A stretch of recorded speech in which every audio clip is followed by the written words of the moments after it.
আজ আমরা এখানে উপস্থিত হয়েছি একটা অত্যন্ত ন্যাক্কারজনক, দুঃখজনক ও লজ্জাকর ঘটনার প্রতিবাদ জানাতে,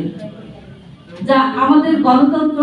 নারীর নিরাপত্তা এবং নাগরিক অধিকারের উপর সরাসরি আঘাত এনেছে। আজকে আমরা ঝিকরগাছা উপজেলার ৫ নম্বর ওয়ার্ড কীর্তিপুর গ্রামে ৬ জন আমাদের বাংলাদেশ জামাত ইসলামের ৬ জন সদস্য মিলে আমরা ভোট চাইতে গেছিলাম এবং আমরা শান্তিপূর্ণভাবে মা বোনদের মাঝে দাঁড়িপাল্লার প্রতীকে ভোট চাচ্ছিলাম। তো এমন অবস্থায় অতর্কিত বিএনপির ১০ থেকে ১৫ জন মতো ব্যক্তি আমাদের উপর হামলা করে এবং হামলা করে আমাদের উপরে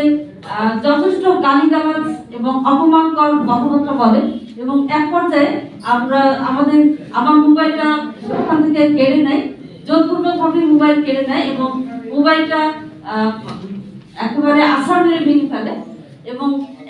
একাধিকবার মোবাইলে আছাড় মারে। তারপরও আমি বারবার অনুরোধ করেছিলাম আমার মোবাইলটা ফিরে দেওয়ার জন্য, কিন্তু তারা সেটা দেয়নি এবং আরেকজন বোনের কাছ থেকে তার ব্যাগটা কেড়ে নেয় এবং সেটাও রাস্তার উপরে আছাড় মেরে ফেলে দেয় এবং তারপরে বেশ কিছু নির্যাতন করে এবং আরেকজন বোনেরও বেশ ধাক্কাধাক্কি দেয় এবং একজন বোন আমাদের মারাত্মকভাবে অসুস্থ, সে অসুস্থতার জন্য আসতে পারেনি এবং এটা আরো বলার বিষয় যে আমি রোজা অবস্থায় ছিলাম, তারপরও আমাদের উপরে এরকম নির্যাতন করা হয়েছে। তো এরপরে আমাদের উপর বিভিন্ন ধরনের হুমকি দেওয়া হয়েছে যে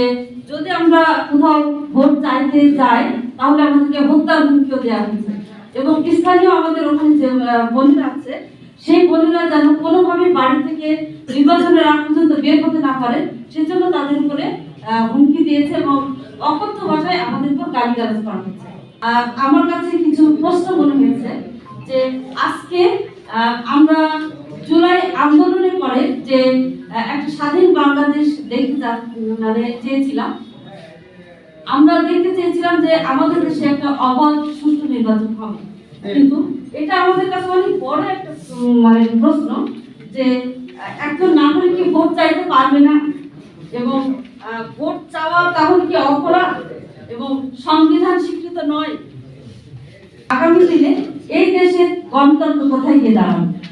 আইনি ও নৈতিক অবস্থান থেকে আমরা দৃঢ়ভাবে এটা বলতে চাই, রাজনীতি কায়েম করতে চাই। আমাদের